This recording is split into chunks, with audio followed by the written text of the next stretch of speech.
یاد رکھیے گا یہ پیغام. اس طرح یاد خدا ادا ہو. وہ تصوف، وہ عرفان، وہ ولایت کا پیغام باطل ہے جس میں کہا جائے کہ ہم تو یاد خدا میں ہیں، نماز پڑھنے کی ضرورت نہیں، نہ وضو کرنے کی ضرورت ہے، نہ غسل کی ضرورت ہے، نہ ظاہری طہارت کی ہمیں ضرورت ہے، نہ ہمیں قیام کی ضرورت ہے، نہ رکوع کی ضرورت ہے، نہ سجود کی. پیر بنے ہوئے ہیں. کسی نے پوچھا حضور نماز کا وقت ہے، کہا جائیے آپ پڑھ لیجئے. میں نے پڑھ لی، نماز ہو گئی. سبحان اللہ. بھئی یہ اس لیے عرض کر رہا ہوں، یہ ناسور ہے معاشرہ اسلامی کا. اور ایسے مرشد و پیر اور صوفی و عارف بہت ماشاءاللہ کثرت سے پیدا ہو رہے ہیں، جیسے جنگل میں خضرا و گھاس پیدا ہوتی رہتی ہے جس کو اکھاڑ کے پھینکنا ضروری ہوتا ہے. ایک کتاب میری نظر سے گزری، پاکستان کے ایک بہت بڑے دانشور نے لکھی ہے. دانشور انٹلیکچوئل. انہوں نے اپنے پیر کا ذکر کیا ہے، پیر کا، جس سے انہوں نے عرفان حاصل کیا، اور اب وہ عرفان لوگوں کو بانٹ رہے ہیں. توجہ ہے. کتاب چھپی ہوئی موجود ہے، اور ماشاءاللہ پاکستان کے بہت سے انٹلیکچوئلز اس پہ متاثر ہیں. اس میں وہ اپنے پیر کا تذکرہ کر رہے ہیں کہ میں نے انہیں کبھی پڑھتے ہوئے نماز نہیں دیکھا. ایک بار یہ ضرور ہوا کہ بالکل عین نماز کا وقت، عبارت ہے ان کے، عین نماز کا وقت تھا، میں نے گاڑی روکی، وہ بیٹھے ہوئے تھے، میں گیا نماز پڑھ کے آیا. ان سے پوچھا سرکار آپ نے نماز پڑھی؟ نہیں پڑھیں گے. کہا میری نماز ہو گئی.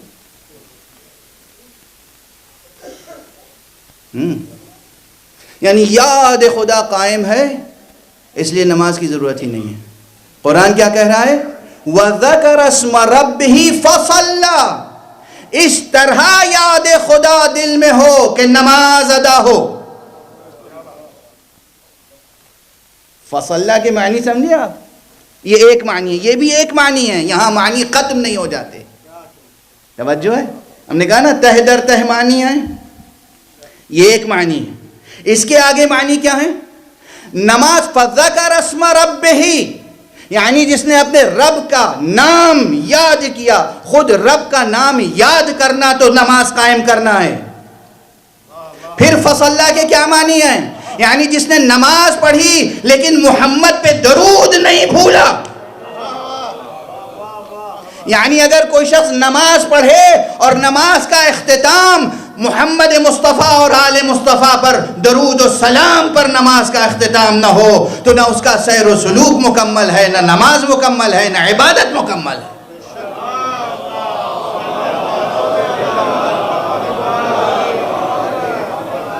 ایک بلند صلوات پڑھیں محمد.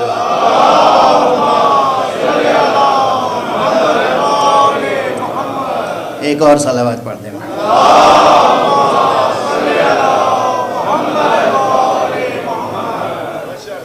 توجہ ہے کہ ایک ہی فقرہ ہے، میں اس سے تہ در تہ معنی، اور ہر معنی اپنی جگہ ثابت و مستحکم ہے. یہ نہیں کہہ سکتے کہ یہ معنی درست ہے تو وہ درست نہیں ہے. ایک معنی یہ ہے کہ زکوٰۃ فطرہ ادا کیجئے، نماز پڑھی. ایک حکم یہ ہے اسی میں پوشیدہ کہ نماز یاد خدا اس طرح قائم کیجئے کہ نماز ادا ہو. اور ایک پیغام یہ ہے کہ نماز اس طرح ادا کیجئے کہ یاد مصطفیٰ قائم ہو. صلوات محمد اور آل محمد پر صلوات کے بغیر ممکن نہیں ہے کہ انسان کی نماز قبول ہو جائے. اور جب ہم نماز کی بات کرتے ہیں تو صرف نماز تک محدود نہ رہے، عقل محدود میں نماز تک بات محدود نہ رہے. بہت سے مقامات پر قرآن مجید میں، اسی کے کہتے ہیں ذوق سخن فہمی.